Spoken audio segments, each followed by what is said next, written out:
Story 15 of 30 Ghost Stories by various authors. An Unbidden Guest. My cousins, Kate and Tom Howard, married at Trinity at Easter time, concluded to commence housekeeping by taking one of those delightfully expensively furnished unfurnished cottages, with which the fashionable watering place of W abounds, from whose rear windows one might almost take a plunge into the surf, the beach beginning at the back door. They went down quite early in May, being in a great hurry to try their domestic experiment, and as the evenings were still cold, they spent them about the open fire, spooning. It was upon one of those nights, about 11 o'clock, that they were startled by a noise, as of some small object falling, soon followed by the sound of heavy footsteps, and then quiet again reigned supreme.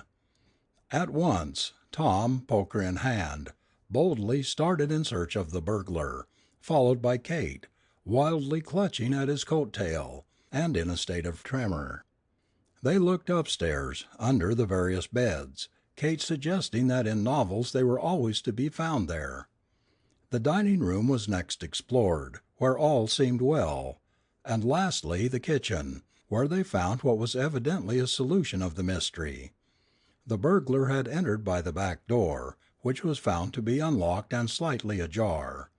The first excitement subsiding, they returned again to the dining room, where Tom, upon closer inspection, then discovered that one of a pair of quaint little pepper pots, wedding gifts, was missing, and other small articles on the sideboard had been slightly disturbed. The next morning, when Kate mildly remonstrated with the queen of the kitchen for her carelessness, she received a shock by being told that it was her usual custom to leave the door open, so that it would be "aisy, convanient loike for the milkmaid." They parted with her, and a new maid was engaged, whose chief qualification for the place that she was most faithful in the discharge of her duties, especially in locking up. While they mourned the loss of the pepper pot, still it seemed so trifling when they thought of that lovely repoussé salad bowl, sent by Aunt Julia, which stood near by, that nothing was said of the loss outside of the family, and the little household settled into its normal state once more of billing and cooing. About a fortnight later, Tom started out one night with an old fisherman, one of the natives, and a local character, to indulge in that delightful pastime, so dear to the heart of man, known as eeling. And as the night was dark, the eels were particularly sporty, so that it was well on towards the wee sma' hours when Tom at last returned to the cottage. He found all excitement within. Kate was in hysterics, and the new maid, also weeping, was industriously applying the camphor bottle to her mistress's nose. The burglar or ghost, as they had now decided, the windows and doors being found to be securely locked this time, had been abroad again, but had succeeded in purloining nothing. His royal ghostship had amused himself apparently by simply walking about. "Oh, Tom, he had on such heavy boots, and was so dreadfully bold about it," said Kate tearfully. From that time Kate became nervous and refused to be left alone. Tom started whenever a door creaked, and the treasure departed hurriedly, saying, "Faith, the house is haunted, sure." After that Kate spent her days in girl hunting, and her nights in answering shadowy advertisements that never materialized. They tried Irish, English, Dutch, and a heathen Chinee, with a sprinkling of colored ladies to vary the monotony. They seemed about to become famous throughout the length and breadth of the land as the family that changes help once a week, when they landed treasure number 2. Shortly after her advent we were all asked down to W to help celebrate their happiness, and, incidentally, to christen the new dinner set. We were not a little surprised at finding Kate so pale and Tom rather distrait. However, after a delightful dinner, that should have filled with pleasure the most exacting bride, we adjourned to the piazza, leaving the men to the contemplation of their cigars.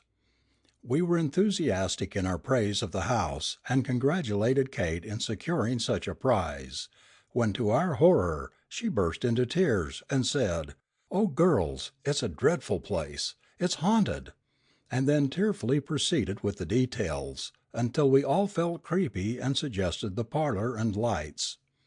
It was not long afterwards that Kate discovered that Tom had also related the ghost story to the men that evening, to which Ned Harris had said, laconically, "Rats," and Bob Shaw laughingly remarked, "Tom, old chap, you really shouldn't take your nightcap so strong." About the 1st of July the climax came. The ghost walked again, this time taking not only the remaining pepper pot, but also a silver salt cellar. Evidently he had a penchant for small articles, but unlike former times, everything on the sideboard was in the greatest disorder. Aunt Julia's salad bowl was found on the floor, and not far away the cheese dish, with its contents scattered about. This time one of the windows was found half open. A week later a note came to me from Kate, saying that she and Tom had gone to Saratoga to spend the remainder of the season with her mother.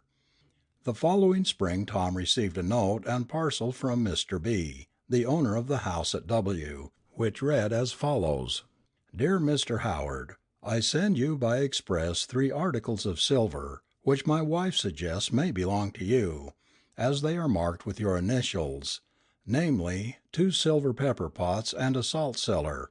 They were found the other day, during the process of spring house cleaning, in a rat hole, behind the sideboard.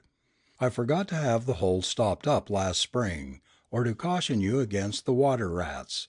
The great fellows will get in, you know. Kind regards to Mrs. Howard. Very truly, John B." The next season the Ghost Club was organized, the badge being a small silver rat, bearing proudly aloft a tiny pepper pot. We thoughtfully offered Tom the presidency, but he declined, with offended dignity, from the effects of which I think he will never fully recover. End of story 15.